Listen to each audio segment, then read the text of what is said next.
So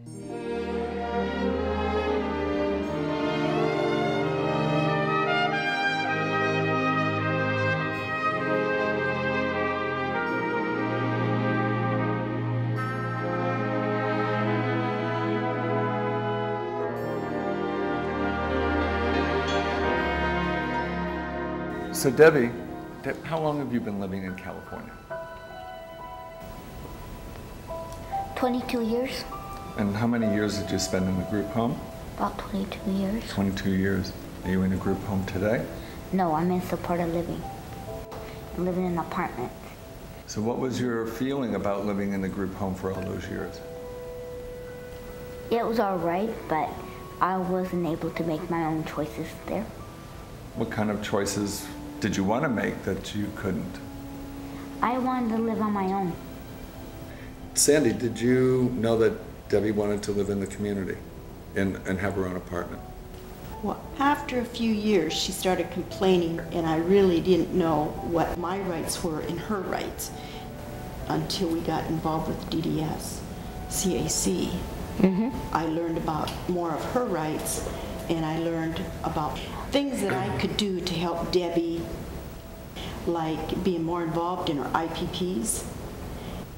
Then I started learning more about what we could put in the IPPs that would benefit Debbie.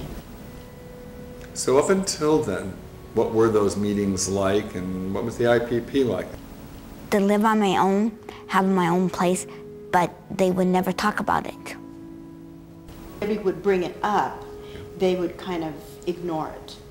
It changed after I met DDS and I was going to the DDS CAC meetings.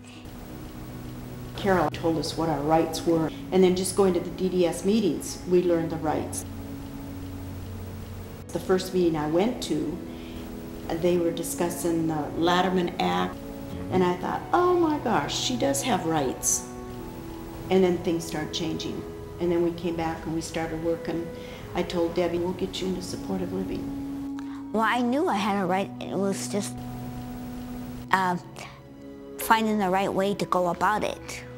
But my sister didn't know about that until she came to CAC DDS meetings.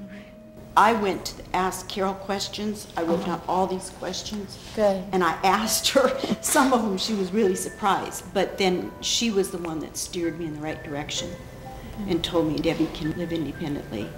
And I started checking for apartments and everything. And it took a while. It took real hard work. Finding the right apartment in a safe neighborhood. How has your IPP meetings changed? How are they different now from what they were before? Before, it was always having it at the rest area. I was working out there. So that was your job? Right. And they had him there because somebody thought it might be convenient to have him there? Yes. Well, I have him at an apartment. At your apartment? And I tell Debbie to write down what she wants to discuss. And they listen to her. They listen to what I want. They listen to what I have to say, and it definitely makes it successful using think, plan, do. Before I had my meetings and before I moved out, we didn't have the think, plan, do, or making my own choices sticker books, and now we do. Think about where you want to have your meeting and think about what you want to talk about, and write down the things you want to talk about on a piece of paper. When you have your IPP meeting, make sure you bring it so everybody at your meeting, your social worker, your conservator, or whoever there is, can all see it and they all know what you want. Make sure that your social worker will type it up and send a copy of it out to you and your conservator or whoever, and read it over very carefully and make sure if there's any mistakes or anything, you send it back to her and make sure that she types it up the way you want it before you sign your name on it. If there's something that has to be changed on the paper, you have the right to change it. Call your social worker up and tell them, hey, this is not what I want. You have that right. If you don't read, you can ask your social worker to put pictures so you can read it if you don't read. You can sign it when the pictures are right. I would say if you have a loved one, talk to them and see if they're happy, and if they're not, then see what their rights are, because there's a lot of valuable information out there. And the book that Debbie was talking about, if they fill that out,